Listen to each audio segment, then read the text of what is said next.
OBS. Let's talk about it.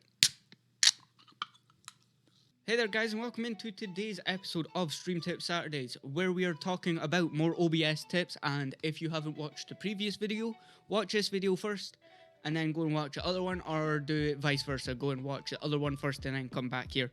I may be talking about some bits and pieces that I talked about in the last OBS tip video, but it will be linked down in the description and on the end cards anyway, so feel free to check that out again later on. Anyway, so today's episode of OBS Tips or Stream Tips Saturday or whatever I've actually decided eventually to call it, we're going to be focusing on doing things like masks for our camera, and I will show you guys how to do that. That will be the second thing I show you though. And the last few things that I will show you is audio stuff, which is like your EQ, your plugins, your filters, all that stuff for audio. And what I'm going to actually do is, obviously, as you can hear right now, you have an EQ'd mic that is, my Procaster or Rode Procaster, XLR mic. That's also a dynamic mic. I should also mention that, because the mic we're going to be actually using when we get to the filter part is this little bad boy here. And that is the HyperX Quadcast, for anyone who is wondering. So if you do like the sound of the HyperX Quadcast, I will leave a link to it down below for Amazon or something. I don't know how to do that. I'll put affiliate links maybe if I can remember to do that. We'll see if Ed or Artemis remembers to do that before he, uploads the video. Anyway, so as I said, we're jumping into things like, filters and all that stuff today. Mostly it's going to be an audio focus, but I'm going to get the first two out of the way first. So if we jump into OBS right now, as you can see, that was a smooth transition right there. But what we're going to be doing in here is, obviously I'm not going to be on this scene. I am going to use my just chatting scene to show you guys exactly what I'm wanting to do. Actually, I might change it. Okay, I'm going to change it to the podcast screen, because this one I can mess about with, because I don't do transitions from the podcast screen that often in streams. So we'll do it to the podcast screen, right? So, like I said, I'm going to show you guys transition overrides.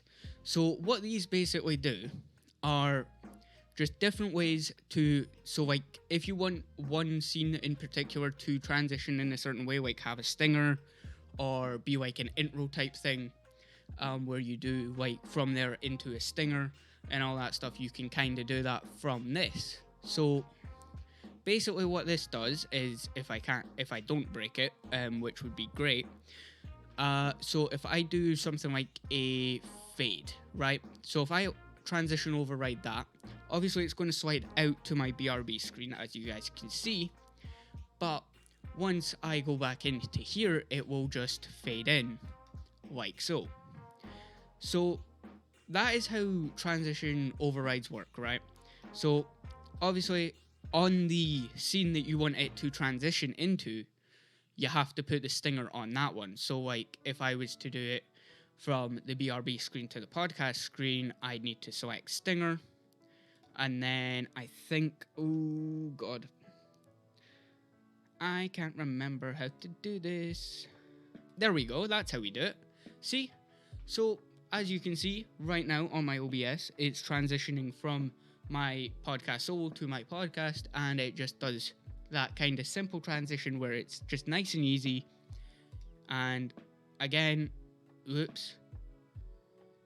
Okay, so I don't know why it does that. I will let you guys know in a moment, because it's doing it on all of them now. So what if I turn this back to move to? Okay, now I've broke it. As you can see, I'm not an expert in this, but yeah. Okay, so that's not great. None.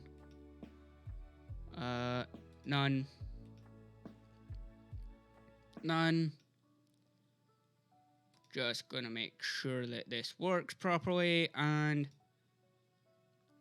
so this can get a bit complicated, as you can see. And again, like you've seen before, I was doing this a lot, where I just go.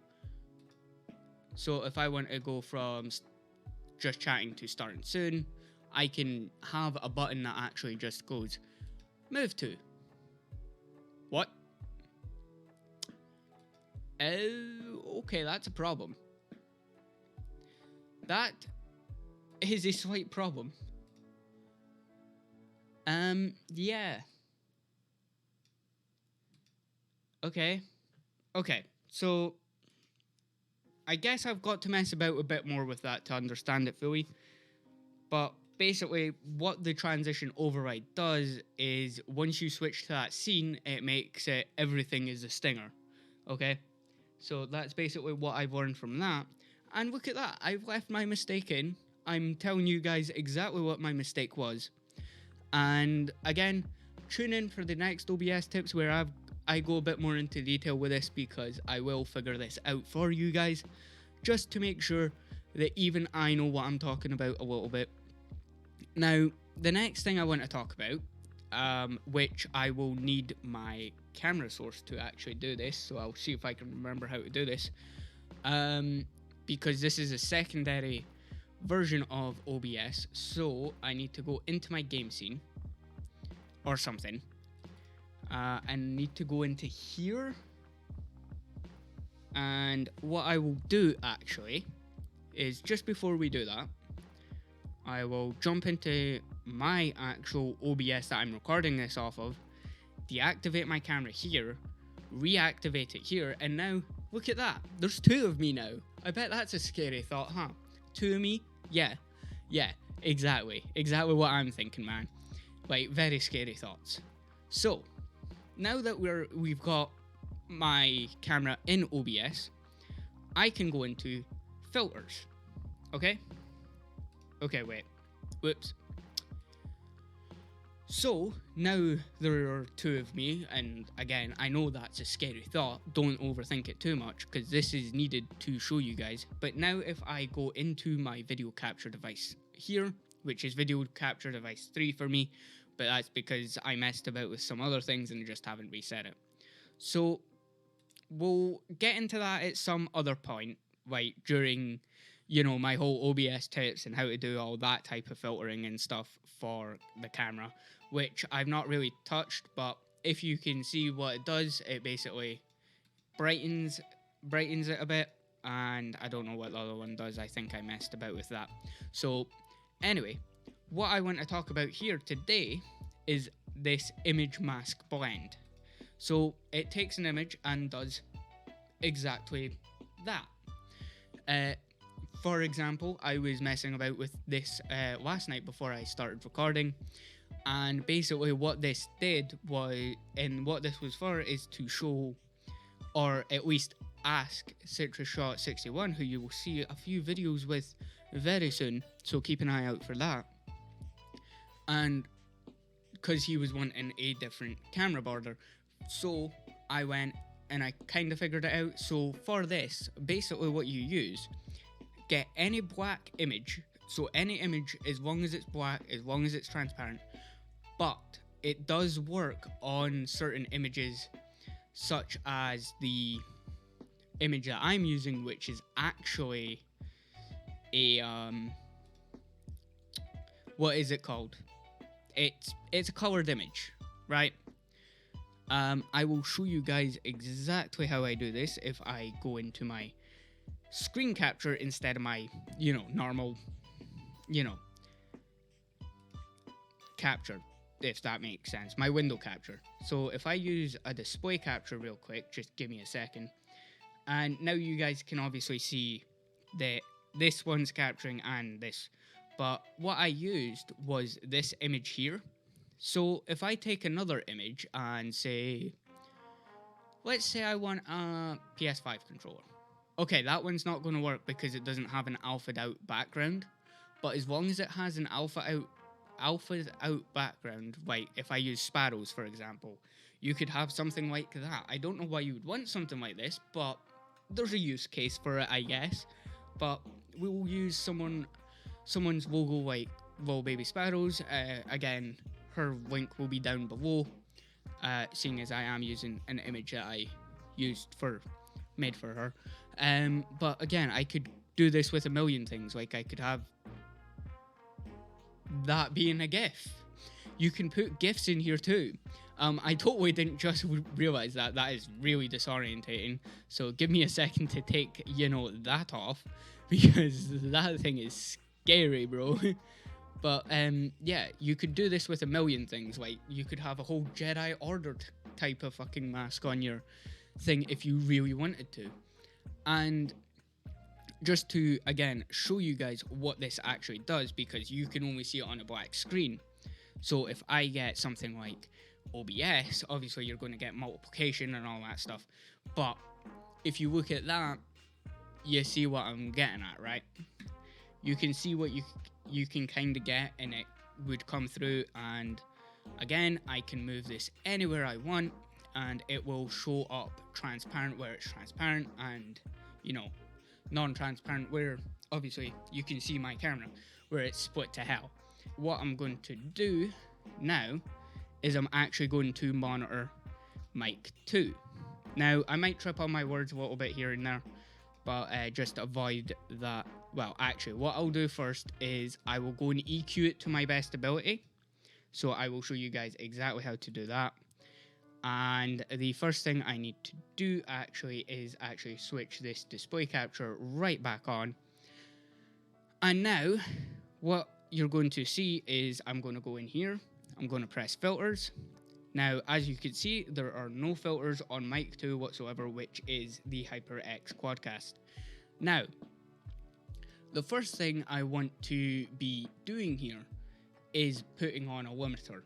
So, if you guys can tell, my audio has been spiking a lot. If I turn this off, I can, shout into the mic and it blows your ears out, right?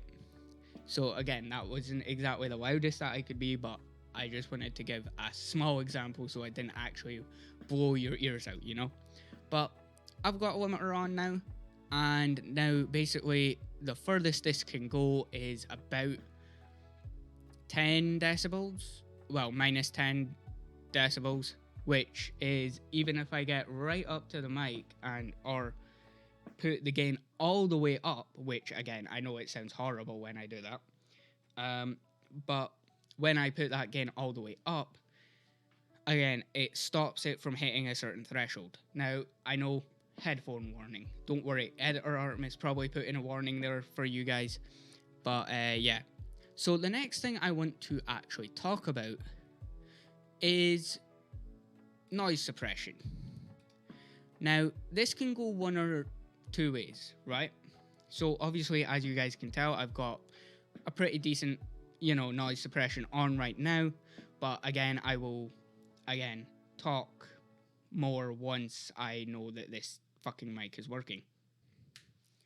Now, when I put it on, you're not going to hear it as much.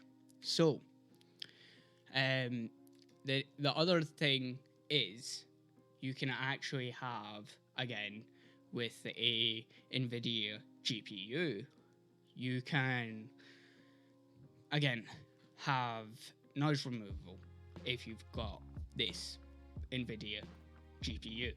Now, I'm going to quickly turn off the monitoring because it's throwing me off. But we will monitor later on, and I will tell you guys exactly what I want to be looking for when I'm doing my EQ and stuff. But right now, if I turn this all the way up, it's got all the noise suppression at once. If I turn it all the way down, it's got basically zero noise suppression whatsoever. So obviously 50% is going to take half of the noise suppression. So if I do, you're only going to hear that half as much as you would at zero. So now it's fully noise suppressed. So if I do, you don't hear it anymore. Now, the next thing I want to be doing is actually using a VST plugin, which I will link the Reaper plugins down below because that is what I'm using. So say we call this one EQ. Now it's going to come up with a list of EQs of whatever one or VSTs that you have actually got. So again, we're going to mix in a couple of points here. The VST plugins is what I want to be talking to you guys about, which is like, well, I'm using Reaper plugins, so like all these ones here. So if I want to use the EQ alone, I can do that. And basically what I want to do after this is click here and then click back. And what I can do now is see where all my highs and mids and lows are. Now, my basic EQ, again, I have completely learned this from Harris Howell. I don't like hearing my own voice.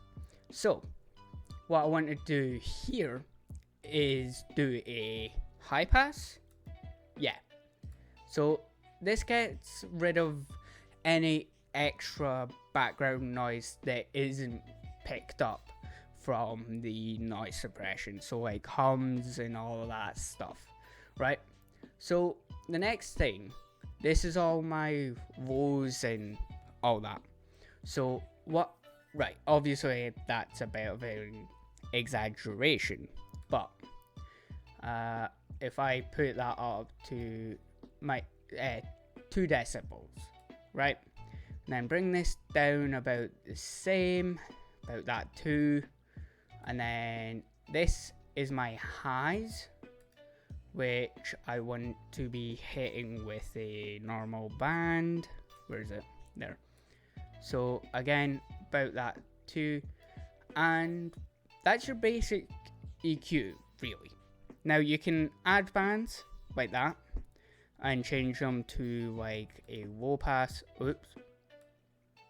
That was a bit, you know, a little bit too much, you know? So like, again, if I want, you know, more stuff and all that stuff to sit here, I can do stuff like that, and it just brings a bit more fullness to the mic.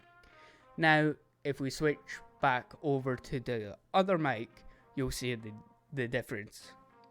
Now,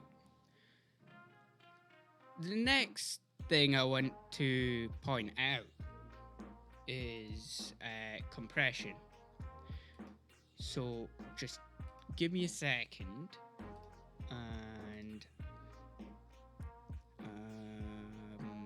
no, this. Yep, thanks. Okay, so now that you've heard the EQ and the, you know, compression and all that stuff, again, my words trip up a bit when I'm talking through EQ and stuff while I'm hearing it in my own monitored voice and all that shit. So the next thing I want to be doing is actually either using the compressor here on OBS, or again, I can use the Reaper plugin. Again, I didn't call it compression because your boy's an idiot and forgot. I'll be honest, but Recomp standalone is your compression software, so or your compression plugin. Now, what I've heard is some of the better is a 4:1 ratio or a 3:1 ratio. Now, I don't think it makes too much of a difference if you're not doing like things like music and all that stuff. Again, if you do music and stuff and want to correct me on any of this type of audio shit, feel free to in the comments below. I'm not 100% sure on all this stuff. I'm still learning audio stuff and all that. Now, the other thing I think I'm supposed to do is actually put the EQ down and the VST, you know, and the compression up. I should probably rename this to compression. So just give me a second for that. So I'll put that as compression, right? So now that we've got all this, you'll hear a difference from before, which again, I will show you guys exactly what that sounded like. And now after, which sounds like this. Now, the last or one of the last things I want to talk about before we wrap up this video. Now, I will switch back to the good mic for this. Is I will leave a link down to the HyperX Squadcast as well down below. I will try and get affiliate links for all of them. So if you do want to, go and get a HyperX Squadcast for yourself, feel free to. There will be an affiliate link down below once I figure out how to do that. It might not be there as soon as this video is uploaded, but we'll see. Anyway, the last thing I want to let you guys know is there will be another more setup video. Yeah, setup video for Twitch live streams and for YouTube live streams. There will be a Twitch live stream setup tutorial out next week, on same day, same time, everything like that, blah blah blah blah blah. You know the deal by now anyway, right guys? So again, make sure you're subscribed for that so that you see that, and make sure you put the notifications on.